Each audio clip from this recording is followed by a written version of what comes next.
VK films movie reviews కి స్వాగతం సుస్వాగతం. స్టోరీ హాట్ గా ఉంటుంది, మ్యాటర్ క్లియర్ గా ఉంటుంది. ఇప్పుడు స్టోరీలోకి వెళ్దాం. శ్రీమంతుడు ఇచ్చిన సక్సెస్ తో హాలిడేస్ ఎంజాయ్ చేస్తున్న ప్రిన్స్ మహేష్ బాబు ఒక మైండ్ బ్లోయింగ్ డీల్ కుదుర్చుకున్నట్టు ఫిల్మ్ నగర్ లో ఒక వార్త హల్చల్ చేస్తుంది. ఈ డీల్ విలువ సుమారు 250 కోట్ల నుంచి 300 కోట్ల దాకా ఉండొచ్చన్నది హాలీవుడ్ ని విస్మయపరుస్తున్న సమాచారం. అయితే ఈ డీల్ ఎన్ని సినిమాలకు ఎన్నేళ్లకు అన్నది ఇంకా అఫిషియల్ న్యూస్ బయటకు రాలేదు. బాక్సాఫీస్ స్టామినా ఏంటో తెలిసిన హీరోస్ వాళ్ళు, ఎందుకంటే మహేష్ బాబు బాక్సాఫీస్ స్టామినా ఏంటో తెలిసిన హీరో సంస్థ మహేష్ బాబు మీద నమ్మకంతో శ్రీమంతుని కూడా కొని భారీ లాభాలు మూటగట్టుకుంది.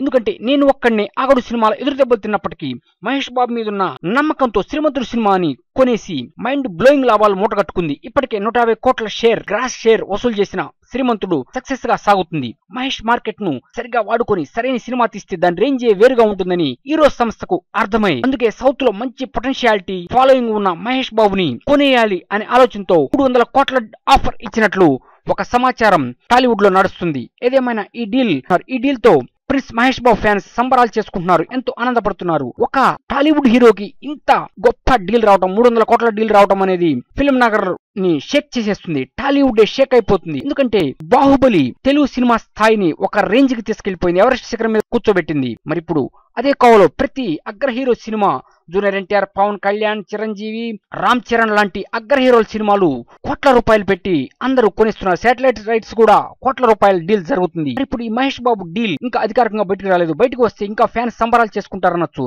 ఏదేమైనా ఈ డీల్ తో ప్రిన్స్ మహేష్ బాబు సంతోషంగా ఉన్నట్లు, ఫీల్ అవుతున్నట్లు ఒక న్యూస్ ఇప్పటికే హల్చల్ చేస్తుంది.